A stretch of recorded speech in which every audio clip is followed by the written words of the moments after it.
IHSG kita hari ini dia naiknya kayaknya nggak akan banyak. IHSG itu dia bakalan naik sampai segini, atau ini trendline yang ini kecil banget sih, jadi dia bakal bisa ditembus.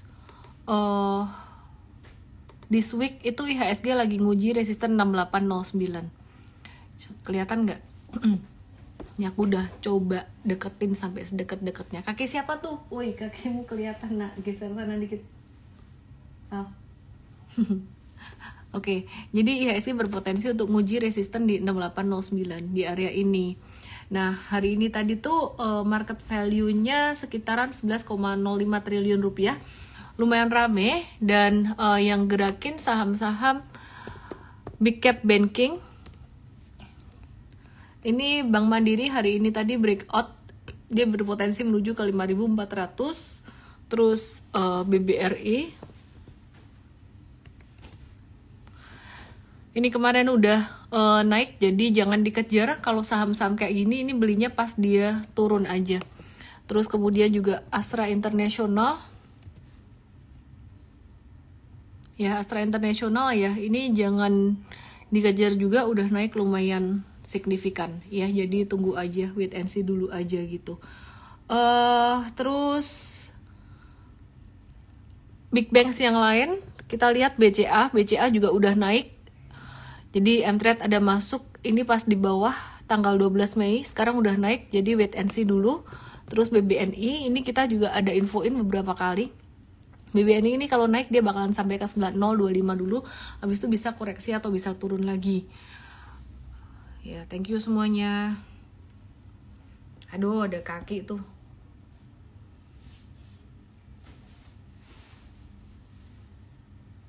Oke.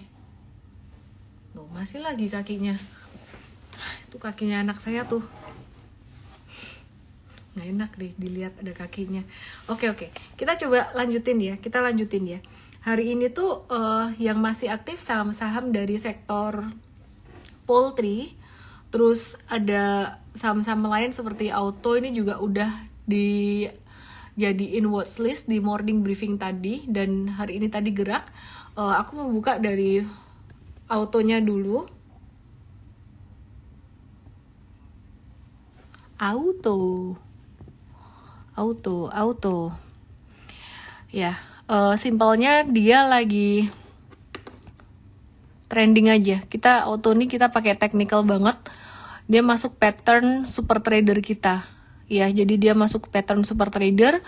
Untuk jangka menengahnya kita udah masuk sejak 1750. Jadi jangka menengah tuh kita masuknya 12 April. 12 April tuh di sini. Jadi aku lingkarin ya yang jangka menengahnya tuh di sini. Gitu. Jadi waktu itu secara analisis teknikal kenapa beli? Karena breakout dari sideways-nya gitu. Nah, terus kemudian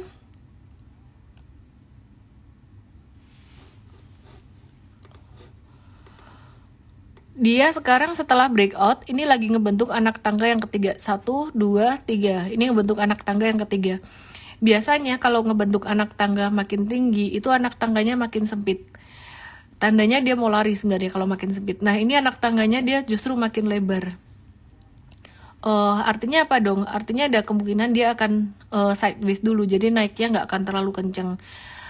Tapi hal itu bukan berarti jelek, justru malah bagus. Konsolidasinya agak panjang tuh bagus. Jadi retail kalau masuk dan keluar itu juga nggak terlalu cepat, dikasih kesempatan untuk masuk, entry dan juga exit gitu. Oke, terus nanti aku akan bahas poultry, tapi sebelumnya aku akan bahas saham yang lainnya. Nah, ini Arto ini tadi kita juga ada trading buy untuk Arto. Kalau di IG Live, sorry aku mungkin bahasnya yang hari ini punya gitu. Nah, kalau untuk yang watchlist besoknya tuh gimana, itu kita bahas di morning briefing M-Trade ya. Kita bahasnya di morning briefing untuk watchlistnya, saham-saham potensialnya. Dan kita ada beberapa watchlist besok, kalau nggak salah ada 3 watchlist itu dari saham second liner. Nah, ini perhatikan Arto tuh patternnya menarik. Dia ada pattern inverse head and shoulders.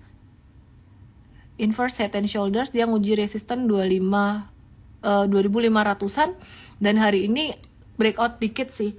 Kalau dia bisa berhasil bertahan di atas 2500, artinya nggak false breakout, dia bakalan naik sampai ke berapa? Bisa naik sampai sekitaran level 3000-an. Jadi ada satu resisten yang lumayan kuat di 2800, bisa sampai ke 3000-an juga. Upload ke YouTube nggak tahu deh, ntar upload atau enggak ya, kayaknya sih nggak tahu deh upload atau enggak, kayaknya sih enggak deh, malam ini kayaknya nggak upload ke YouTube. Anyway, udah punya ASI masih boleh beli auto nggak? Autonya tuh udah agak telat kalau kamu baru mau masuk besok, entret udah masuk tadi, dan untuk jangka menengahnya udah masuk beberapa hari yang lalu gitu. Jadi udah agak-agak telat gitu kalau masuk sekarang. Oke, terus aku mau Ases udah floating profit 35%, jual nggak? Cie, Seto AP yang lagi cuan. Sebelum aku bahas poultry, aku mau bahas Ases dulu. Ases ini dulu, ingat nggak kalian pas dia lagi zigzag kayak gini? Kalian ikutin IG live aku terus nggak? Pas lagi zigzag kayak gini nih, wah ini heboh nih. Turun buat investing kok, ini turun. Ya iyalah, buat investing masih di stage 1 masih normal ya, valuasinya juga masih murah gitu waktu itu. Dan sekarang udah naik lumayan banyak. Kalau dia bilang 35% tuh berarti dia dapat di bottom. Investors juga dapat sekitaran 35% tuh ada. Bahkan lebih. Kalau Januari ya benar 35-45% Ases. Ya, jadi pelan-pelan ternyata dia sudah berbunga. Oke deh. Terus kita mau lihat saham yang lain sebelum saya bahas poultry, menu utama kita hari ini. Ini BDMN, tadi pagi waktu morning briefing kita belum rekomen gitu. Jadi ada beberapa saham yang memang kita rekomennya tuh secara real time. Nah, jadi ini mungkin bisa diperhatikan di sini. BDMN ya. Nah, ini dia breakout dari sideways-nya, sideways jangka pendeknya dia di sini. Dia berpotensi menuju 2950 sampai level 3000-an. Dia berpotensi menuju ini, terus kemudian dia bisa menuju sampai 3100-an gitu. Ya.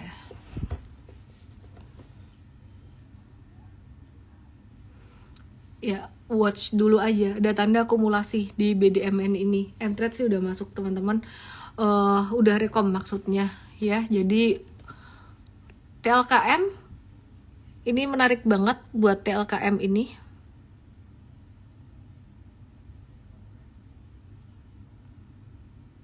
Ya, jadi buat TLKM ini menarik banget.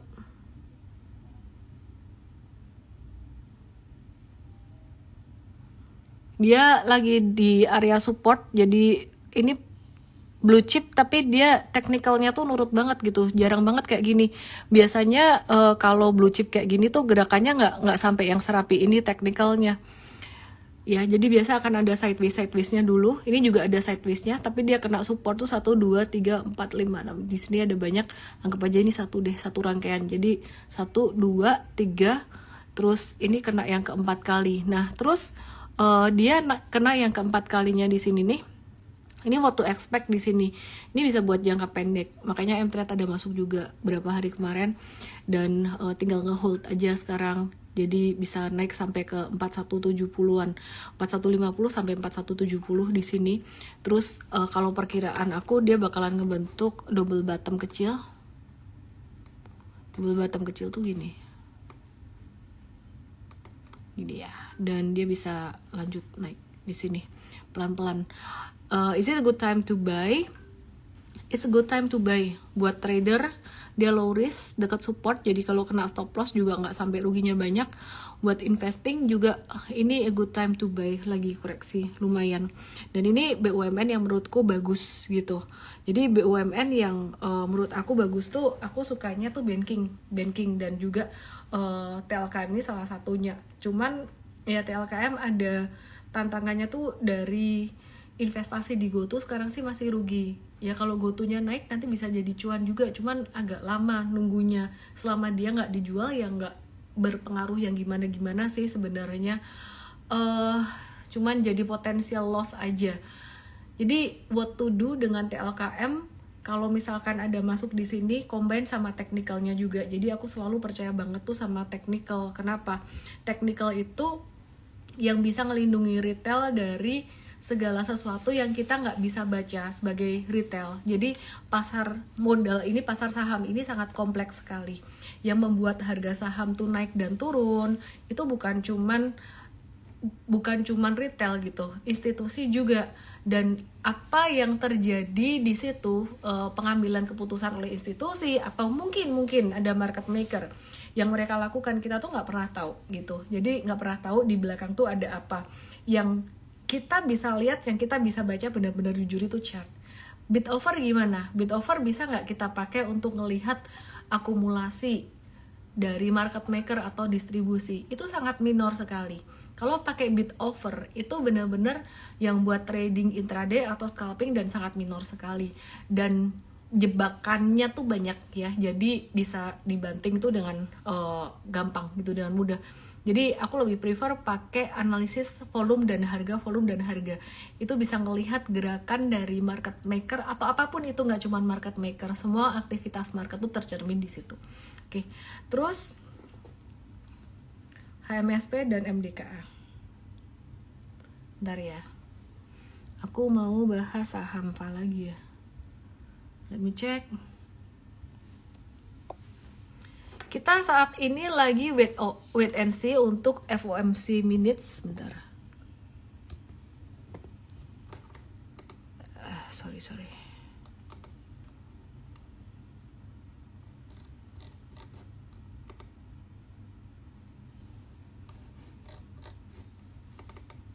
Kita wait and see untuk FOMC minutes ya teman-teman ya.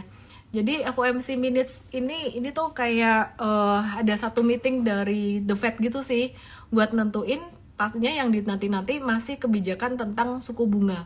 Jadi sebenarnya suku bunga ini ya muter-muter gitu aja, ngelihat dari inflasi, ngelihat dari tenaga kerja. Masih belum ada perubahan yang signifikan, jadi kenaikannya kemungkinan di Mei atau Juni ini. Hopefully setelah itu pasar saham bisa naiknya lebih cepat. Dan kalau aku ngelihat sekarang udah mulai ada tanda-tandanya dari saham yang sektor laggard itu sektor yang lambat geraknya. Salah satunya poultry dan juga pulp and paper ya. Semen itu juga laggard. Jadi kalau kita lihat sektor-sektor yang laggard ini udah mulai aktif, berarti tanda-tanda market udah mulai intinya tuh gini loh, logikanya kalau dulu big fund, big money itu mereka beli saham-saham yang fundamental itu sangat strong sekali. Sekarang saham-saham yang fundamentalnya sangat strong, pilihan nomor 1 yaitu big caps banking itu udah kemahalan. Nah, duitnya muter kemana? Duitnya pastinya muter ke saham-saham yang valuasinya lebih murah. Yang valuasinya lebih murah apa dong? Saham-saham yang valuasinya lebih murah ya saham-saham second liner, third liner yang mereka agak-agak laggard, mungkin nggak sampai yang third liner banget gitu. Oke, aku akan review buat saham Tekim dan juga Japfa. Suaranya jelas dan nyaring. Oke, baiklah. Nggak ada niatan live di TikTok ya, harusnya hari Jumat nih, kemarin lupa harusnya Jumat.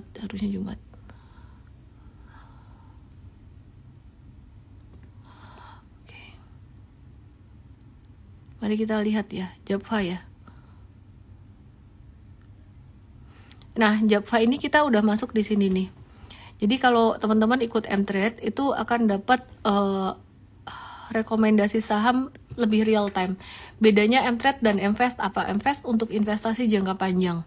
Ada edukasi, ada rekomendasinya juga. Cara beli dan cara jualnya beda. Position sizingnya, desain portfolionya juga beda.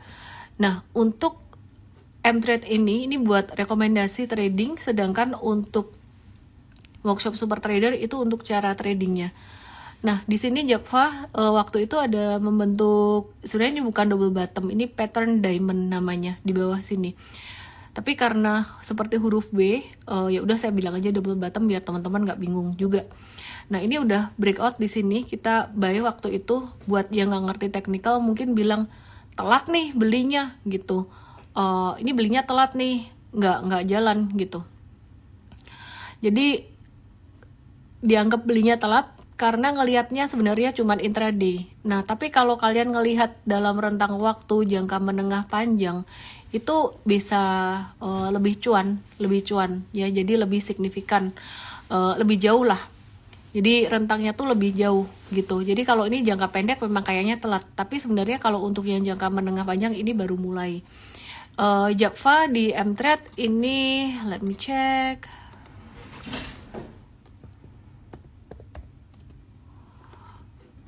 Ya, baru cuan 5-6%. Terus hari ini tadi mTrade ada jualan apa ya? S Hardware, profit taking S Hardware, BNGA, ASA. Ini yang dapat lumayan beggar, ASA nih. ASA profit taking 42%. Ini kapan ya? 16 Mei. Oke, kita coba review lagi untuk sektor poultry yang lain ya. Cepin.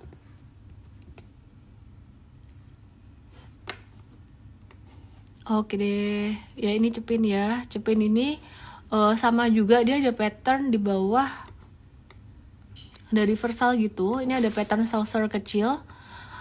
Nah, dia breakout dari sini nih. Waktu itu mTrade beli pas breakout dari sini. Kalau dilihat secara harian kayaknya telat, karena kita waktu itu belinya tertingginya sekitaran angka berapa nih? 4980-an. Ya, tapi kalau kita ngelihat time horizonnya secara jangka menengah, ini sebenarnya baru awal-awalnya aja gitu. Oke, terus Ases kenapa dijual? Mari kita lihat ya, balik ya. Mana ada Ases dijual? Sebentar, let me check. Oh, yang jangka pendek doang, jangka panjangnya enggak. Yang jangka pendek profit taking wajar dong, udah cuan sih. Cuan 4-8% gitu. Jadi secara probability biar lebih banyak cuannya daripada impas atau ruginya juga. Untuk yang jangka pendek kita kalau udah cuan ya bungkus aja gitu. Kalau trading jangka pendek kita mainnya lebih ke probabilitas, frekuensi untung rugi itu mesti lebih banyak untungnya. Tapi kalau yang jangka menengah, misalkan dalam 10 kali trading kamu salah 7 atau 8 kali itu nggak apa-apa, asalkan 2 ini jackpot gitu, 2 atau 3 ini jackpot. Nah, itu prinsip untuk jangka menengah atau super trader tuh kayak gitu. Itu yang saya ajarin di workshop super trader. Tapi kalau swing trading enggak, swing trading apalagi scalping, semakin kecil rentang waktu, maka semakin kecil rentang waktu itu sebenarnya maka frekuensi benernya harus lebih banyak daripada salahnya gitu. Jason Wibowo, tumben malam ini cantiknya, emang biasanya jelek. Salah ngomong lagi. Bentar.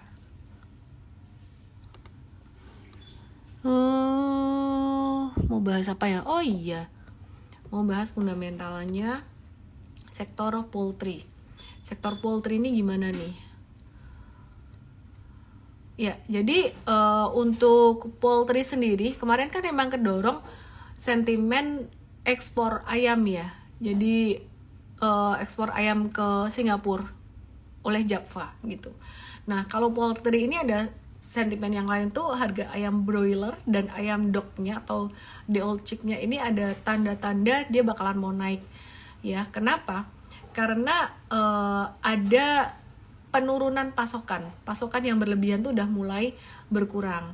Nah, kenapa bisa berkurang? Karena ada program culling atau cooling ya. Culling, tau nggak kalian? Culling tuh apa? Coba ditulis di sini. Aduh, culling tuh ngebunuhin ayam.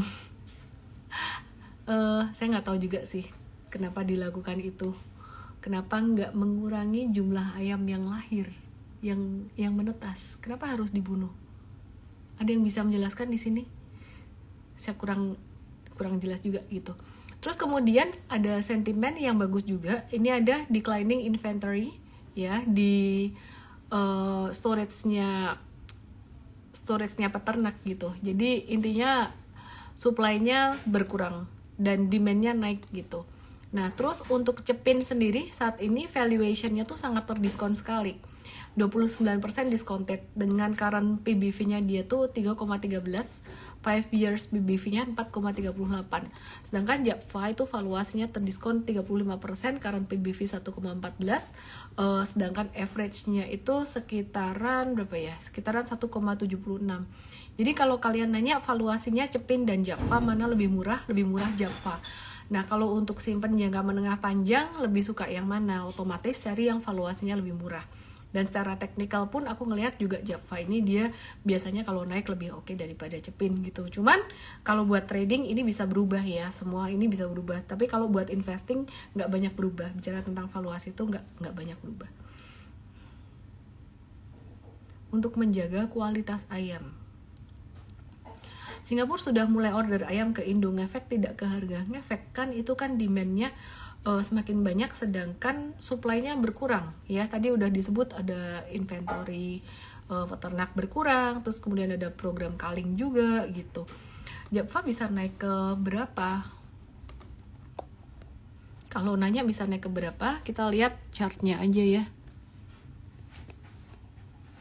Oke, JAPFA dalam rentang waktu sekitaran 1 bulan ini, 1 bulan tuh bukan sampai akhir bulan Mei ya, sekitaran sampai bulan Juni itu bisa sampai kemungkinan 1350 sampai 1400. Disclaimer juga, jika ada perubahan analisis akan dikasih tahu melalui mTrade ya. Jadi dalam rentang waktu 1 bulan ini sekitaran seperti itu upside-nya. Oke.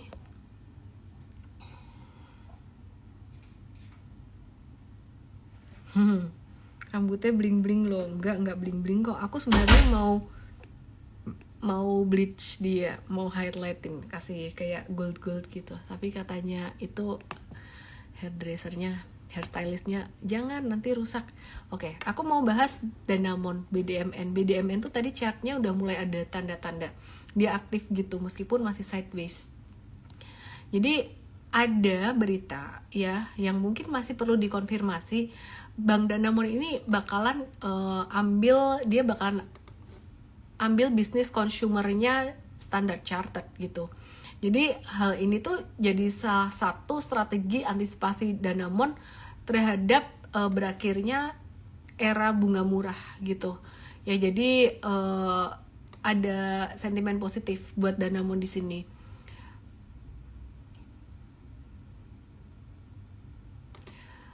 Terus akuisisinya tuh meliputi apa aja? Dia akuisisi untuk Standard Chartered ini dia meliputi akuisisi bisnis kartu kredit, kredit tanpa agunan, kredit kepemilikan rumah dan kendaraan bermotor. Terus karakter kedua bank ini sama. Jadi ini satu sentimen yang cukup positif. BDMN technical tadi udah aku bahas, jadi aku nggak bahas lagi. Terus pulp and paper gimana? Ini mungkin teman-teman udah sempat ngikutin ya, lumayan. Pulp and paper ini termasuk salah satu yang aku kumpulinnya pelan-pelan. Jadi kalau turun ya, jadi kalau dia turun makin dibeli sedikit demi sedikit gitu. Ngechat di mana Miss? Aku kalau ke salon tuh tahu nggak, 1 tahun sekali bikin kayak gini tuh, 1 tahun sekali. Apalagi kemarin pandemi, bisa berapa tahun nggak ini? Aku kasih tahu ya, aku di Central Park di One Piece, stylistnya namanya Kevin. Ntar kalau rame aku jadi nggak bisa ini sama dia lagi deh. Oke deh, aku lanjut ke saham yang lainnya. Kita ke retail ya. Mau retail atau mau apa nih? Retail atau mau pulp and paper nih? Pulp and paper kayaknya udah tadi, udah belum sih? Cek sebentar.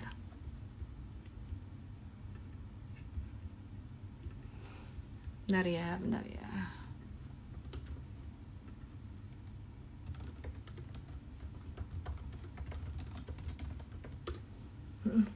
Oke.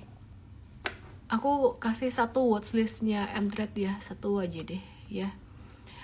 Mapi kita lagi nge-watch lagi. Ini cakep banget. Jadi dia lagi sideways itu normal correction sampai level 1600-an mungkin, dan dia bisa ada potensi pantulan lagi. Jadi ini dikasih support di 1625.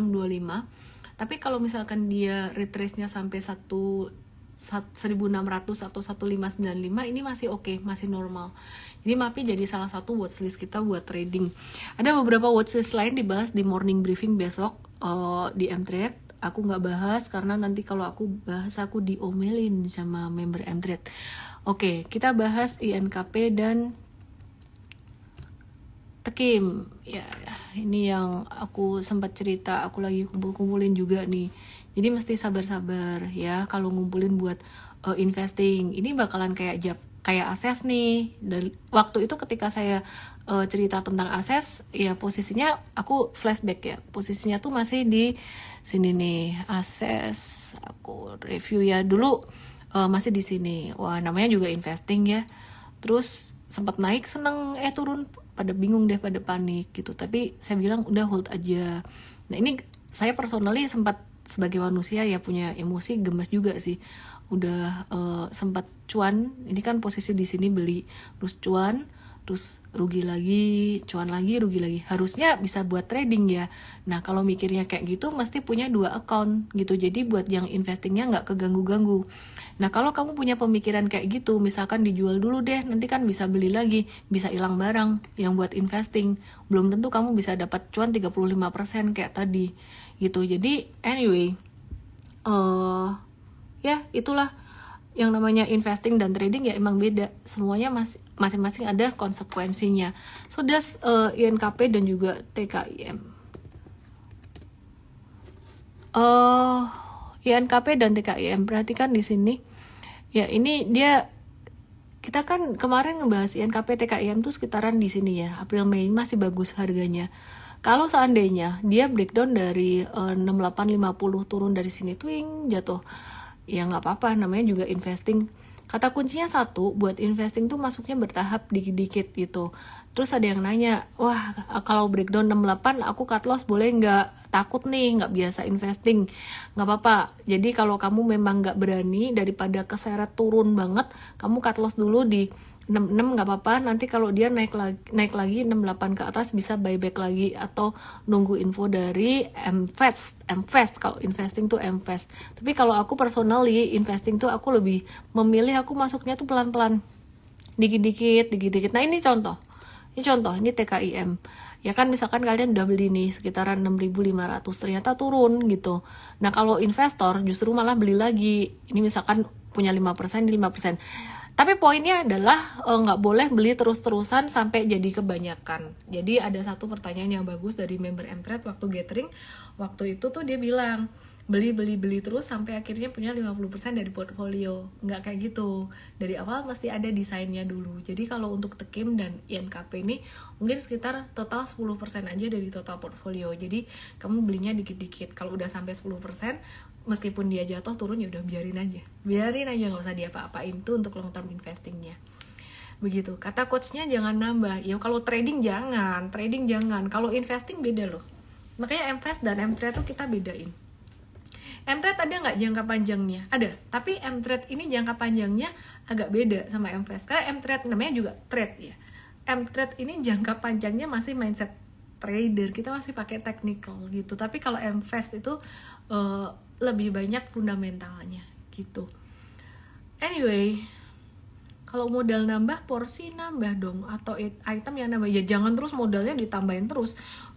Harusnya 10%, wah kurang nih, aku tambahin modalnya biar jadi tetap 10%. Jangan kayak gitu. Jadi semuanya butuh awareness atau kesadaran. Penting banget satu hal yang aku mau sampein buat teman-teman semua di dalam kita berinvestasi. Coba aku tanya satu hal dan kalian jawab jujur di komen, jawab sejujur-jujurnya. Kalau kalian rugi, rasanya gimana? Yang dirasain apa? Coba ditulis. Terus kalau kalian investasi di sini, kalian menganggap kerugian tuh gimana? Takut nggak dengan kerugian? Coba ditulis di sini, saya pengen tahu. Karena ini penting banget. Coba ditulis. Kalau rugi rasanya gimana? Panik, deg-degan. Terus ada yang bilang stres, terus apa lagi? Nggak bisa tidur. Oke, tulis terus, sedih, dan seterusnya. Oke, berarti itu yang mesti dibenerin. Sebenarnya nomor 1 banget, ketika kalian berinvestasi, apapun itu, saham, emas, kalian berinvestasi barang antik, currency, apapun, sadari nomor 1 dulu bahwa investasi itu bisa rugi. Itu dulu disadari, diterima kenyataan itu. Dengan menyadari itu, maka hasil investasimu akan lebih bagus. Kenapa bisa seperti itu? Orang bisa takut kerugian, stres dengan kerugian, dia akan menghindari kerugian. Ketika dia menghindari kerugian, sebenarnya yang dihindari itu bukan kerugiannya, tapi alarmnya. Ketika kamu takut dengan kerugian, kamu nggak mau lihat alarm yang menunjukkan signal-signal nggak bagus dari saham itu. Jadi nanti pembenaran terus, justru malah bahaya. Pas rugi, jadi kamu nggak tahu apa yang harus dilakukan. Tapi ketika kita menerima bahwa dalam investasi itu ada risiko kerugian, maka ketika ada signal-signal tertentu yang membahayakan kita, yang meresikokan kita punya awareness, kita jadi bisa menghadapinya. Orang yang terjebak dalam investasi bodong most likely adalah mereka yang desperately pengen cepat kaya, desperately pengen cepat dapat duit. Semakin orang pengen cepat, semakin dia desperate, dia semakin gampang kejebak investasi bodong, saham gorengan, dan banyak lagi yang lain. Jadi kalau yang lagi rame dibilang apakah saham itu judi dan lain sebagainya, saya nggak mengatakan saham bukan judi.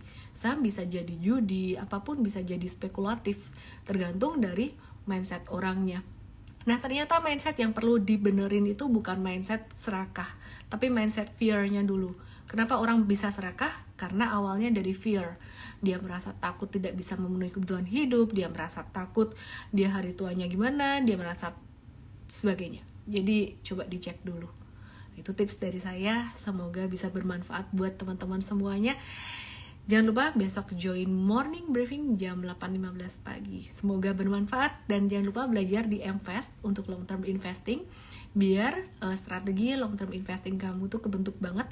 Dan jangan lupa juga kalau mau belajar teknikal di Super Trader. Saya Ellen May, salam profit. Dadah.